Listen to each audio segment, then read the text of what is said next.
Okay. So review of related literature for quarter 1, week 5, day 1. So when we speak or when you hear related literature or literature, what comes into your mind? So, Arlan, pag sinabi nating literature, review of related literature, what do you usually is the idea that comes into your mind? Arlan. Works, works of the authors of past and present. Okay, very good. Works of the others also. How about you, RJ? Pag sinabing related literature, ano ang nasa isip mo niyan? RJ. Um, Information that related to the research. Yes, very good. Tama yun. Okay, it's an information also or a written information or a published information related to the present study na kinakandak mo. Okay, so kaya nga tinawag siya na review of related literature. Okay, so the objective of today's lesson is to for you to be able to select a relevant literature for your study. Okay, so relevant literature, definition of review of related literature, purpose of literature review, and what are the types of reading. So what do you mean by relevant literature? Will you please read this for me, Arlan? Arlan, will you please read this for me? What do you mean by relevant literature?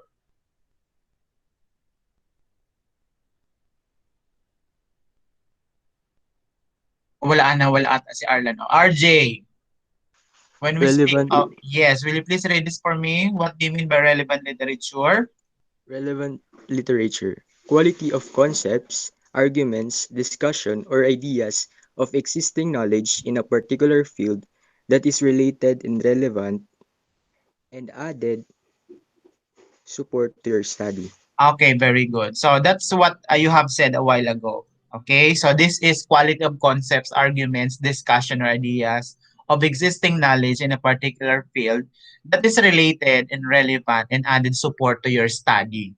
Okay, so ibig sabihin, maghanap ka ngayon ng medyo kapares, hindi naman siya kapares na kapares, pero related doon sa pinag-aaralan mo, sa current study mo. What's the purpose of this? This just to make sure na to make your research study more stronger. Okay, meron siya naka-anchor siya, anchor mo siya sa mga related literatures na ito, supporting ito. Okay, supporting previous studies, okay, that would enrich your present research.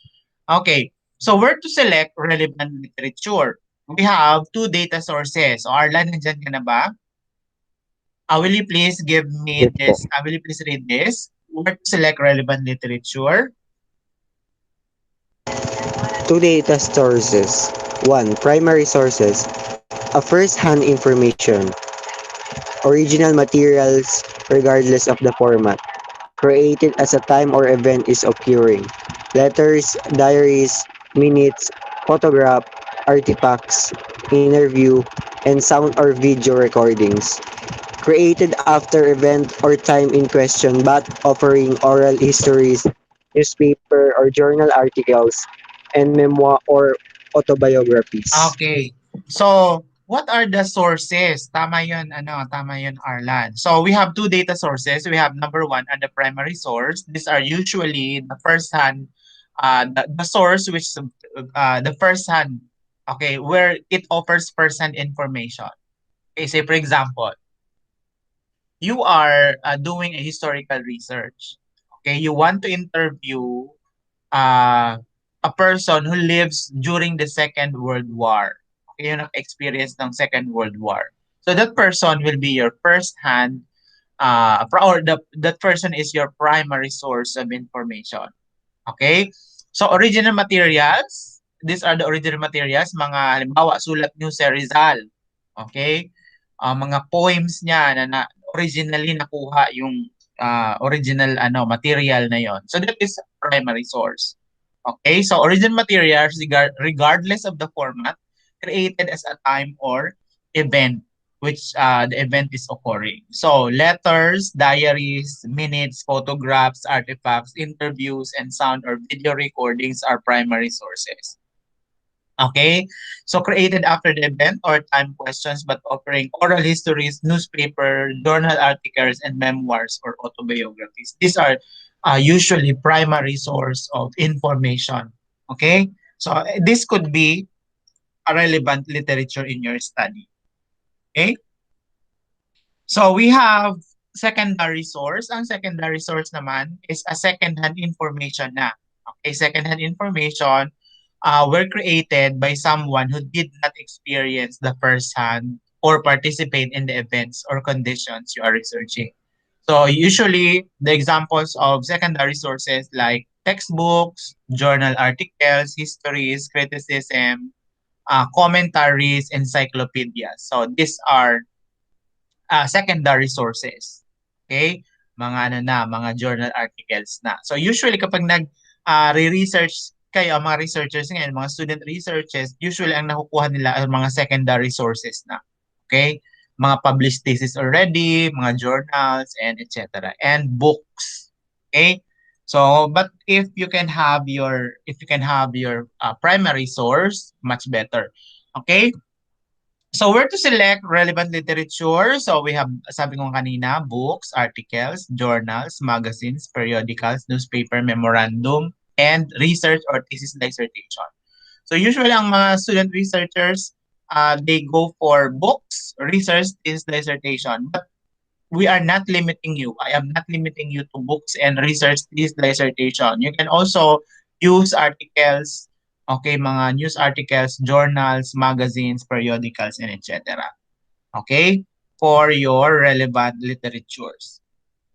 So, we have three different types of sources. Meron tayong tinatawag na printed, okay, yung mga nakasulat. Meron tayong online, and then we have the multimedia.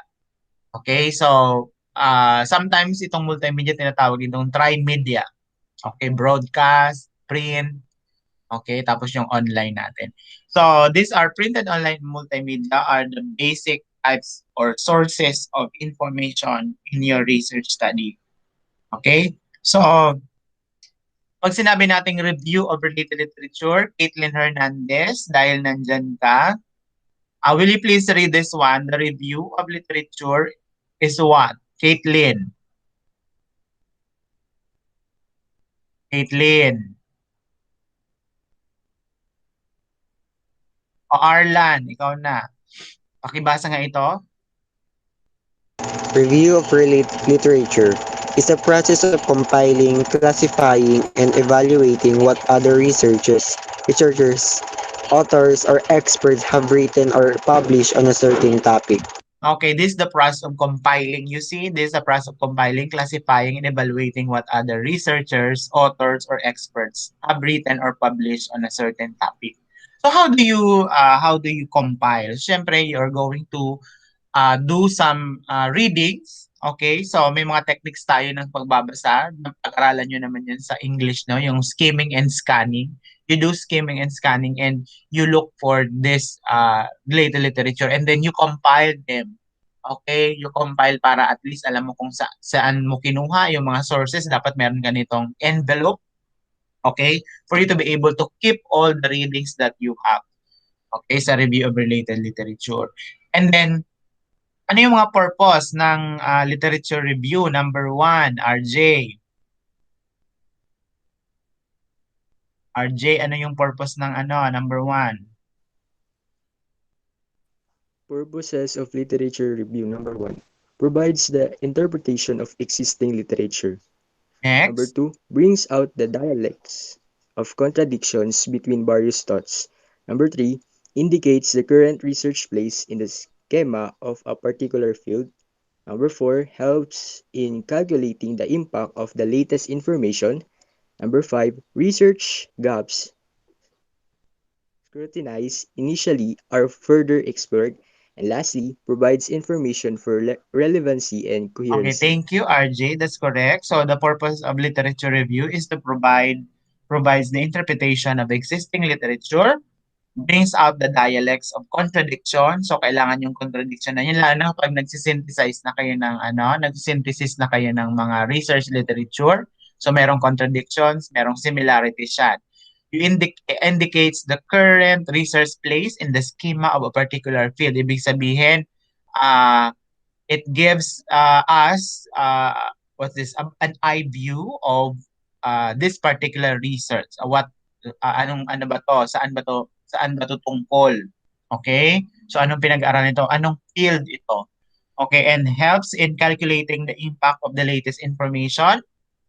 Okay, and research gap, ito yung tinatawag na research gap, scrutinized initially and further explored. Pag sinabi natin research gap, tinitingnan yung mga hindi nabigyan ng masyadong pansin sa literature. Kaya sometimes, ang mga researchers, naghahanap sila ng mga research gaps at doon sila ngayon nagpo-focus para makabuo sila ng kanilang research. Okay, kung ang problema nila ay wala silang research topic.